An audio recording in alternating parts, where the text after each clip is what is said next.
얘기 한번 들어봐도 될까요? 네. 제니님은 그럼 호주 오신 지는 얼마나 되셨어요? 저는 2003년도에 처음 왔어요. 그러면은 그때 오셨을 때는 10대? 막 이렇게. 그건 노코멘트. 알았어요. 근데 어차피 다 드러날 거예요. 그러면은 그때는 뭐 학생으로 이렇게 오신 거예요? 아니면은. 사실 처음에 왔던 거는 2000년도에 처음 오긴 했어요. 잠깐 어학연수로 잠깐 6개월 동안 왔다가 이제 한국에 돌아가서 졸업하고 직장 생활을 좀 하다가 결혼을 하고서 2003년도에 호주로 왔어요. 그러면은 결혼을 하게 돼서 자연스럽게 그냥 남편이랑 같이 시댁이 있는 호주로. 그쵸. 남편은 원래 여기 살았고. 그럼 네. 어떻게 아니 남편은 여기서 계셨고 제니님은 한국에 계셨는데 그럼 어떻게 만났어요? 그때 2000년도에 어학연수 할 때요. 그때 만나서 계속 그럼 그 연애 그렇게 장거리 연애를 하다가 그래서 결혼을 하고서 2003년도에 여기로 오게 됐죠. 그러면 남편분은 한국 분은 아니신가 봐요? 네네. 그렇구나. 국제 연애, 장기 연애, 어려운 연애 하셨네요. 예. 그럼 그렇게 해서 처음에 오셔가지고 어떠셨어요? 처음 올 때는 별 생각이 없이 왔죠. 그냥 이제 남편 따라온다고 생각을 하고 그냥 왔고 별 계획이 없었고 그때는 이제 유학할 때 생각만 해서 되게 즐겁게 친구들이랑 놀고 막 이렇게 단순하게 생각을 했는데 막상 이제 이민을 오면은 그런 유학 시절이랑은 다르게 하루 매일매일을 여기서 살아가는 거잖아요. 그리고 여기서 이제 삶의 터전을 만들어야 되고 그러니까 처음에는 사실 되게 힘들었어요. 적응하기도 힘들고 친구도 없고 가족도 없고 막 그러니까 되게 조금 우울하고 조금 그랬어요. 그리고 한국에서는 막 직장도 다니고 되게 바쁘게 살았는데 처음 왔을 때는 이제 직장도 없고 맨날 집에만 있고 막 그리고 그 2003년도에는 브리스번에 정말 아무것도 없었거든요. 그렇죠. 예. 그러니까 되게 무료한 날들의 되게 연속이었죠. 한국이 그리우셨겠어요. 그렇죠. 한국이 되게 그리웠고 한국에서 막 직장 생활하고 바쁘게 살고 막 이런 시간들이 되게 그리웠었어요. 그러면 호주에 와서 직장 생활을 시작한 거는 몇 년 있다가 하신 거예요? 그때 그래서 제가 2004년도 4월에 첫 아이를 출산을 하고서 그리고 2004년도 12월부터 직장을 나가기 시작했어요. 그럼 와서 1년 정도 더 있다가는 한 직장을 1년 반 바로 정도 가는 거죠? 있다가 그리고 그 전에 더 일찍 직장을 못 잡았던 게 이제 출산을 해야 돼가지고 그때는 직장을 찾질 않았죠. 그래서 이제 일단 출산을 하고 나서 그리고 이제 뭐 공부를 더 하든지 아니면은 직장을 다니든지 해야겠다 하고 이제 그렇게 시작을 한 거죠. 그럼 첫 직장은 어디셨어요? 첫 직장은 그 시티에 있는 그 IBM 콜센터였어요. 콜센터? 네. 그러면은 영어로 전화 받는 거잖아요. 아니요, 근데 그게 아시아 퍼시픽 센터를 그때 브리스번에서 했었어요.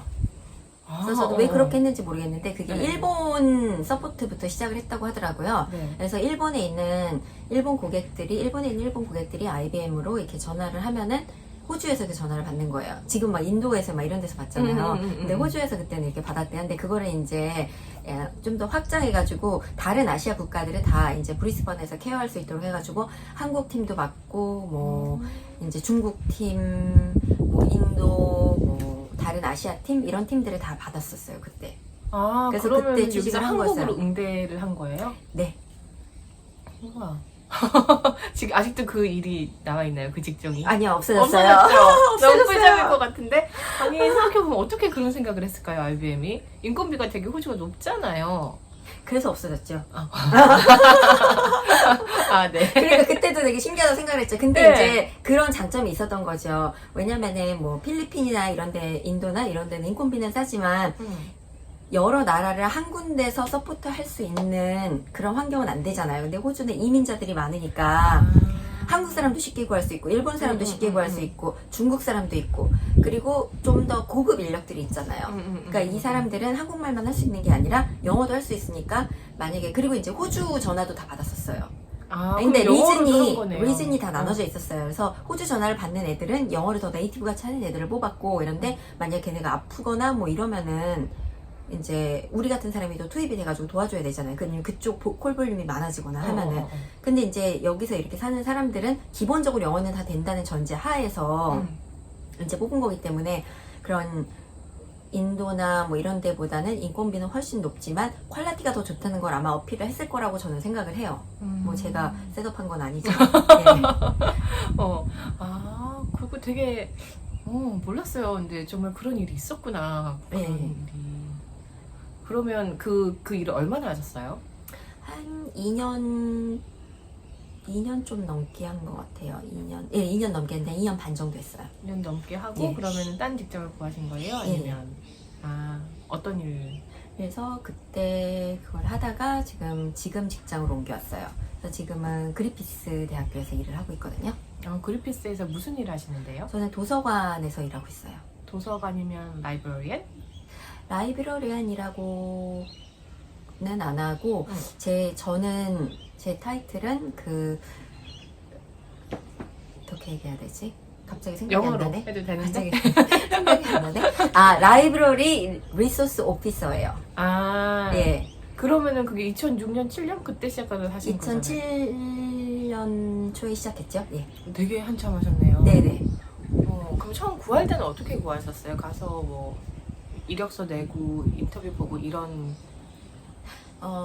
온라인에 그때 다 올려요. 지금은 씩닷컴에 올리는 것 같고요. 그리고 그때는 이제, 지금도 이제 그리피스 웹사이트에는 올라와 있어요. 그래서 그리피스 잡 서치 섹션에 가면은,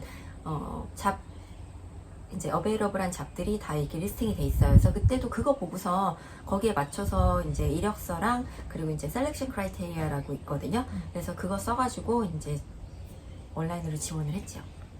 그러면 그걸 지원을 하려면 자격 조건이 어떻게 돼요? 그 크라이테리아가 어떻게 돼요? 그때는 그래서 그렇게 높은 직책이 아니라 좀 엔트리 레벨로 들어갔기 때문에 크게 다른 무슨 그런 요구사항은 없었었어요. 그러니까 뭐 라이브러리안 자격증이 있어야 된다 뭐 이런 건 없었었고, 그리고 그때는 또 조금 더 릴렉스하긴 했었어요. 그래서 제가 그 엔트리 레벨 같은 경우는 뭐 대학교를 졸업해야 된다 이런 거조차도 없었던 것 같아요. 근데 이제 대부분 이제 지원을 하는 사람들이 대학교를 갓 졸업한 사람들이 지원을 많이 하겠죠. 근데 이제 그런 조건 같은 건 없었고, 아무래도 이제 뭐 이런 사람들을 처음에 했던 게 라이브러리 리소스 오피서로 들어간 게 아니라 커스터머 서비스 오피서로 들어갔었어요. 그래서 그거는 이제 라이브러리에 가시면은 왜 데스크에 이제 앉아가지고 리턴 해주고 책 빌려주고 그리고 뭐 책 서치하는 거 도와주고 뭐 이제 뭐 그런 여러 가지 일들을 하는 그런 라이브러리 프런트 데스크에서 일하는 걸 지원을 했었거든요. 그러니까 뭐 커스터머를 이제 커스터머 서비스 경력이 있거나 뭐 이제 그런 경력이 있으면 아무래도 좀 우대를 하겠죠. 근데 뭐 이거는 뭐 1번, 2번, 3번 뭐 너는 꼭 대학을 졸업해야 돼, 라이브러리안 자격증이 있어야 돼, 그리고 뭐가 있어야 돼, 이런 거는 없었었어요. 그러니까 그냥 들어가기는 그렇게 어렵지는 않았었다. 상대적인 거죠, 굉장히. 그러니까 어떤 사람들이 그때 지원을 했느냐. 근데 내가 지원을 했을 때가 뭐 만약에 사람들이 이렇게 많이 지원을 하지 않았다면은 운 좋게 들어갈 수도 있었던 거고, 아니면은 나는 뭐 라이브러리 자격증도 있고 뭐 이런데 나 지원한 사람들이 다 그런 사람들이었다. 그러면 아무래도 좀 더 힘들겠죠. 그래서 지금은 조금 그런 상태예요. 지원하는 사람들이 라이브러리안 자격증이 없는 사람도 거의 없고, 예, 거의 대학교 기본에 마스터 정도 한 사람들도 굉장히 많아요. 마스터까지? 예, 근데 제가 지원했을 때는 그때는 그렇진 않았어요. 그 엔트리 레벨 같은 경우는. 그럼 커스터머 서비스에서 지금 리서치? 예, 그래서 제가 지금 하고 있는, 근데 그 전에도 라이브러리 안에서 여러 가지 다른 부서들로 많이 옮겨 다니기는 했었어요. 그래서 프런트 데스크에 있다가, 그리고 라이브러리 콜센터로도 한번 옮겼고, 그리고 또 이제 가면 이제 라이브러리 책 주문해가지고 작업하는 그런 팀도 있거든요. 그래서 그런 데서도 일을 했었고, 그리고 지금 이쪽으로 지금 온 데는 그 교수들 논문 같은 거를 프로세싱 하는 팀이거든요. 뭐 이제 맞는 정보들이 다 들어가 있나, 그리고 뭐 이게 리서치 논문이 맞나, 뭐 이런 거 하고, 이제 이런 뭐 우리가 정한 이 크라이테리아가 있는데, 여기에 이런 논문들, 이 사람이 쓴 것들이 다 맞나, 이런 거랑, 그리고 이제 우리가 파일을 업로드를 하면은 모든 사람들이 다 볼 수 있는 거잖아요. 그러면은 이게 뭐 출판하는 출판사하고의 어그리먼트랑 뭐가 어긋나는 게 없나, 뭐 그런 거 확인하고, 뭐 그런 총체적인 작업들을 하는 거를 지금 하고 있어요. 아, 그럼 영어를 진짜 잘해야 되겠어요. 아, 그렇지 않아요? 막 논문, 막 영어. 근데 논문 내용을 대학 저희가 들어가는 게, 심사를 하는 게 아니기 때문에, 예. 왜냐면은 그거는 영어를 아무리 잘해도 내가 그 분야에 있지 않으면 그 논문을 이해할 수가 없는 거잖아요. 예. 그러니까 이제 그 논문이 그런 형식을 다 갖췄나. 그러니까 예를 들어서 이게 리서치가 맞나? 뭐 그냥 이제 에세이로 쓴 이런 거는 안 되잖아요. 그러니까 이제 뭐 리서치 포맷에 맞나? 아니면은 뭐 리서치 저널에 뭐 출판을 했나? 그리고 이 사람들이 정말 그리피스에서 일하는 사람들이 맞나? 그리고 뭐 이제 그런 거를 하는 거죠. 그리고 이제 이 사람들이 기록한 이제 이런 데이터들이 정확하게 기록을 잘 했나? 그래가지고 이제 출판된 그런 출판사에서 출판된 그거를 보고 이 사람들이 제출한 거를 보고 아 이게 동일한 게 맞는지 뭐 이런 그런 작업을 해나가는 거기 때문에 안에 이런 컨텐츠를 보는 건 아니에요. 예. 그래서 정말 영어를 정말 뛰어나게 막 네이티브처럼 해야 된다 그런 거는 아닌 거죠? 예, 그래요. 그러니까 소통이 될 수 있는 기본적인 영어만 하시면은 되기는 해요. 그래서 오히려 그 커스터머 서비스 처음에 들어왔던 그 프론데스크에서 일할 때보다 말은 훨씬 덜하죠. 그 대신 라이팅과 리딩의 스킬이 예, 그렇죠. 근데 이제 기본적인 것만 하시면 돼요.